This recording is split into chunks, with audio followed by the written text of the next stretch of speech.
ನಮಸ್ಕಾರ ರೀ ಸಾವುಕಾರ ಮಂದಿಗೆ. ನಾವು ಹೊಂಟಿವಿ ಆಂಜನೇಯದ್ರ ಬೆಟ್ಟ ನೋಡಕ್ಕೆ. ಆಂಜನೇಯ ಹುಟ್ಟಿದ ಜನ್ಮಸ್ಥಳ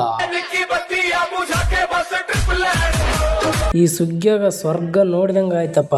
ಅಂತೂ ಇಂತೂ ಎಂಟ್ರಿ ಕೊಟ್ಬಿಟ್ಟಿವಿ ಆಂಜನೇಯದ್ರ ಬೆಟ್ಟಕ್ಕೆ. ಜೈ ಶ್ರೀರಾಮ್.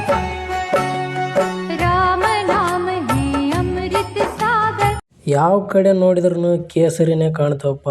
ಜೈ ಶ್ರೀರಾಮ್ ಅಂತೇಳಿ 575 ಮೆಟ್ಲುಗಳಿದಾವಂತ. 575ರಾಗ ನಾವು 270 ಅಂತೂ ಕಂಪ್ಲೀಟ್ ಮಾಡಿದ್ವಿ. ನಾವು ಕಾಲಿಗೆ ಇರಕ್ಕೆ ಇಷ್ಟು ಕಷ್ಟ ಬೀಳ್ತೀವಿ. ಅಮ್ಮ ಮೊಣಕಾಲಲ್ಲಿ ಇರ್ತಾ ಇದ್ದಾರೆ. ಅತಿಯಾಗಿ ಪರೀಕ್ಷಿಸಬೇಡ ತಂದೆ. ಅಕ್ಕ, ನಾನು ನಿನ್ನ ಭಕ್ತಿಗೆ ಮೆಚ್ಚಿದ್ನೆ ಕಣಕ್ಕ. ಅಂತೂ ಇಂತೂ ಮುಕ್ಕಾಲು ಭಾಗ ಏರಿದ್ವಿ ಅನ್ಸುತ್ತೆ. ಆದ್ರೆ ಬೆವರು ಬರ್ತಾ ಇತ್ತು. ಜೈ ಶ್ರೀರಾಮ್ ಅಂತ ಹೇಳ್ಕೊಂಡು ಹಂಗೆ ಹೋಗ್ತಾ ಇದ್ವಿ. ಅಂತೂ ಇಂತೂ ಮೇಲೆ ಬಂದ್ಬಿಟ್ವಿಯಪ್ಪ. ಜೈ ಶ್ರೀರಾಮ್. ಎಲ್ಲರ ಬಾಯಾಗ ಜೈ ಶ್ರೀರಾಮ್ ಅನ್ನೋ ನಾಮ ಜಪ.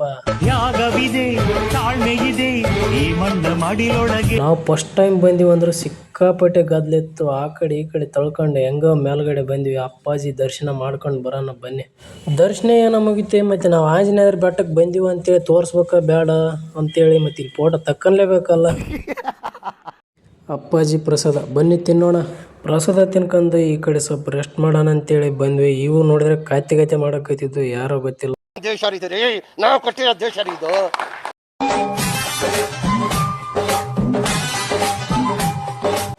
ಕುಣಿದ್ರೆ ಅವ್ರು ಕುಣಿದಿರ್ತಾರ, ನಮ್ಗೆ ಆಗ್ಬೇಕು ಅಂತೇಳಿ ನಮ್ಮ ಪಯಣ ಮತ್ತೆ ಊರ್ ಕಡೆ. ಅಂತೂ ಇಂತೂ ಕೆಳಗಡೆ ಬಂದ್ವಿ. ಆಂಜನೇಯಗೆ ಬಾಯಿ ಹೇಳ್ಕೊಂಡು ನಮ್ಮ ಡಾರ್ಲಿಂಗನ ಕೆಳಗಡೆ ಬಿಟ್ಟಿದ್ವಿ.